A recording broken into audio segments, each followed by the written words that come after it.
And welcome back to Washington Commanders Insider. Today, we're going to be talking about some keys for this upcoming game against the Pittsburgh Steelers. But I wanted to go ahead and jump into the injury report because this is definitely going to be impactful to the Washington Commanders. And so let's start off with their key acquisition in Marshawn Lattimore. Did not practice today with the hamstring injury. He had a hamstring injury with the Saints, and so we had already known that, but he did not practice today. Then also, too, still Cornelius Lucas did not practice with the ankle. He has been rotating with Brandon Coleman on the offensive line. This is going to be a tough assignment against the Steelers this week. Then also, too, just looking at the limited practices right now, Brian Robinson Jr., hamstring limited. That is going to be absolutely critical for the Washington Commanders as they get ready to take on the Pittsburgh Steelers here. And so, with that being said, those are some of the key takeaways, I think, from the injury report. And I think some really key factors going into this game. And so, let's look at just, our offense, comparatively speaking, to their defense. Right now, the Washington Commanders, they are coming in at 29.2 points per game. Currently, I think that we are fourth there.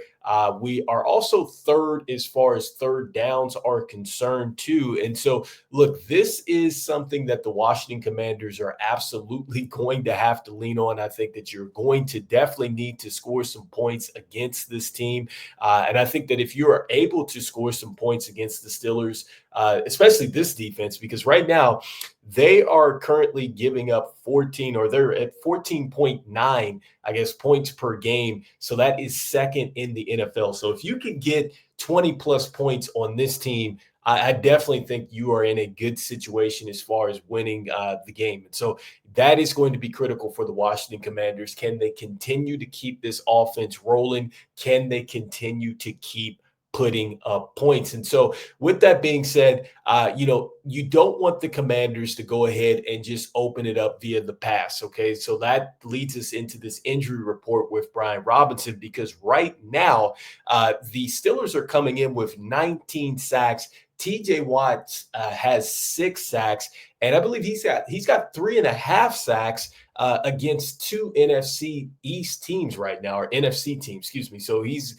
having a pretty good game when he's going against teams from the NFC. And so we know that TJ Watts is going to be an issue, but this team is going to be very optimistic when you go to drop back for a pass. They are very good at getting home. They just added Preston Smith. That's certainly going to help them out. Now, for the Washington Commanders, last week we went against the Giants, and the Giants were at the top as far as getting sacks. We gave up 0 sacks, and that's why this is going to be huge. I talked about the possibility of Brandon Coleman not having Cornelius Lucas to rotate with, and so that's why that injury is going to be huge. Can he hold up against this pass rush that he is going to get every time that Jaden Daniels really drops back to pass here? And so as we move forward, I think another key takeaway here as far as the running backs are concerned, Washington, its defense is giving up 5.1 yards per carry, which is 31st in the league.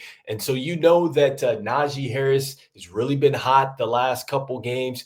The Pittsburgh Steelers definitely want to run the football. They certainly want to establish the play action and get Russell Wilson throwing down the field. So this is where the Washington Commanders, even though they've been heating up as a team, they are going to have to tackle well, because Najee Harris is a physical runner. It's definitely going to take multiple tacklers to get him down. So you want to make sure that you stay disciplined. You do not give him one-on-one opportunities because once he breaks out of that initial line and he gets a one-on-one with your linebacker, generally in those situations, he probably wins. And so we've got to do a better job as far as limiting the yards per carry and really making the Pittsburgh Steelers earn it. That's going to make it tougher for them, because obviously if they're not running the ball very well, they're going to be a lot more predictable as far as passing the football. So next up, with the Washington Commanders, on our defense, another thing that we can possibly take advantage of is when Russell Wilson does go back for the pass, we've actually gotten pretty good with our sack rates at this point. I think we're getting multiple sacks in games. We were just averaging about 1 sack a game. Now we're up to about 3 sacks a game. We've got 24 sacks on the season. And so I just talked about the fact that the Pittsburgh Steelers have 19 sacks. Okay. So the Commanders are heating up as far as the defense. And so I think that we are going to have an opportunity because one thing that has happened since Russell Wilson has taken over is this team likes to go down the field. They just acquired, Mike Williams, and he's excited about being the deep threat, talked about wanting to catch some of these moon balls that Russell Wilson is going to be throwing up. And so, look, we have got to make sure that we make Russell Wilson very uncomfortable and make it tough for him to just set up and get that deep ball down the field between him and George Pickens, getting these sacks. That could possibly help us get to some turnovers in the secondary here. So those are some key takeaways moving into this game. Some of the things that I think that clearly the Washington Commanders are going to have to take advantage of. And so as we look a little bit more in taking sacks allowed right now, the Washington Commanders are tied for 11th. And so I'm talking about just the pressure that the Pittsburgh Steelers are really going to bring with their pass rushers and things like that. Right now for the Steelers and their sacks allowed, they are tied for 18th. So like I said, the Commanders have a really good chance to make Russell Wilson very uncomfortable here. Running defense for the Pittsburgh Steelers now, they're fourth. Okay, so they're fourth. They're only giving up 90.5 yards per game. This is something that we absolutely love to do. I think that this is the Commanders' identity, is running the football. I'm talking about the fact that we don't know what's going to happen to Brian Robinson Jr. if he's going to play the game. Right now, he's got a limited practice. But if he doesn't go, then that leaves us with Austin Eckler, Jeremy McNichols.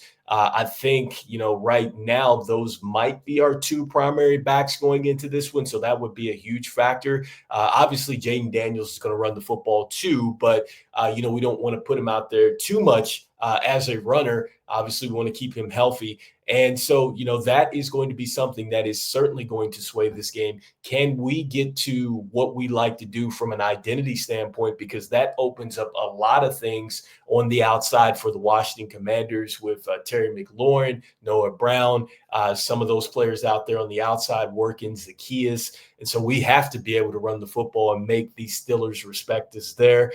Next up, the time of possession. And so right now, they are 6th in time of possession. Right now, we're 12th in time of possession. So right now, they really do a great job as far as grinding down a defense. And with Russell Wilson, they've been putting up the points lately. And so we've got to do a great job as far as, if they're going to do that, make sure that we're limiting what they're getting. So field goals, not getting touchdowns and things like that. So anyway, let me know what your key takeaways are from this upcoming game. Clearly, we're going to be talking a little bit more about the injury status for both teams. And we're going to be talking some more stats that could really push this game one way or another. This is Rico. This is Washington Commanders Insider, and I will see you on the next one. Peace.